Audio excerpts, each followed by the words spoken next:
Ézéchiel, chapitre 1. Vision de Dieu par Ézéchiel. La 30e année, le 5e jour du 4e mois, comme j'étais parmi les captifs du fleuve du Kébar, les cieux s'ouvrirent et j'eus des visions divines. Le 5e jour du mois, c'était la 5e année de la captivité du roi Joachim. La parole de l'Éternel fut adressée à Ézéchiel, fils de Buzi, le sacrificateur dans le pays des Chaldéens, près du fleuve du Kébar. Et c'est là que la main de l'Éternel fut sur lui. Je regardai, et voici il vint du septentrion un vent impétueux, une grosse nuée et une gerbe de feu, qui répandait de tous côtés une lumière éclatante, au centre de laquelle brillait comme de l'airain poli sortant du milieu du feu. Au centre encore apparaissaient 4 animaux, dont l'aspect avait une ressemblance humaine. Chacun d'eux avait 4 faces, et chacun d'eux avait 4 ailes. Leurs pieds étaient droits, et la plante de leurs pieds était comme celle du pied d'un veau, et ils étincelaient comme de l'airain poli. Ils avaient des mains d'hommes sous les ailes à leurs 4 côtés, et tous les 4 avaient leurs faces et leurs ailes.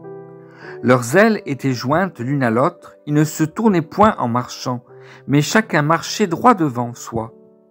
Quant à la figure de leur face, ils avaient tous une face d'homme, tous 4 une face de lion à droite, tous 4 une face de bœuf à gauche, et tous 4 une face d'aigle.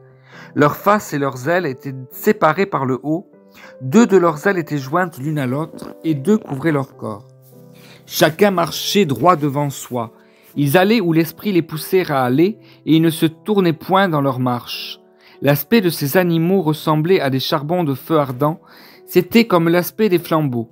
Et ce feu circulait entre les animaux. Il jetait une lumière éclatante et il en sortait des éclairs. Et les animaux couraient et revenaient comme la foudre. Je regardais ces animaux, et voici il y avait une roue sur la terre, près des animaux, devant leurs 4 faces. À leur aspect et à leur structure, ces roues semblaient être en chrysolite, et toutes les 4 avaient la même forme. Leur aspect et leur structure étaient tels que chaque roue paraissait être au milieu d'une autre roue.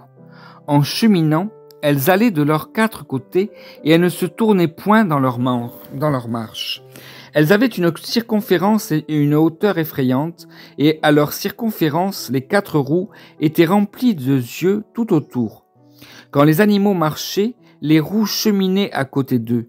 Et quand les animaux s'élevaient de terre, les roues s'élevaient aussi. Ils allaient où l'esprit les poussait à aller, et les roues s'élevaient avec eux, car l'esprit des animaux était dans les roues. Quand ils marchaient, elles marchaient. Quand ils s'arrêtaient, elles s'arrêtaient. Quand ils s'élevaient de terre, les roues s'élevaient avec eux, car l'esprit des animaux était dans les roues. Au-dessus des têtes des animaux, il y avait comme un ciel de cristal resplendissant qui s'étendait sur leurs têtes dans le haut. Sous le ciel, leurs ailes étaient droites l'une contre l'autre, et ils en avaient chacun d'eux, qui les couvraient, chacun d'eux qui couvrait leur corps. J'entendis le bruit de leurs ailes quand ils marchaient, pareil au bruit de grosses eaux ou à la voix du Tout-Puissant. C'était un bruit tumultueux, comme celui d'une armée, quand ils s'arrêtaient. Ils laissaient tomber leurs ailes, et il se faisait un bruit qui partait du ciel étendu sur leur tête lorsqu'ils s'arrêtaient et laissaient tomber leurs ailes. Au-dessus du ciel, qui était sur leur tête, il y avait quelque chose de semblable à une pierre de saphir en forme de trône. Et sur cette forme de trône apparaissait comme une figure d'homme placée dessus en haut. Je vis encore comme de l'airain poli, comme du feu, au-dedans duquel était cet homme et qui rayonnait tout autour.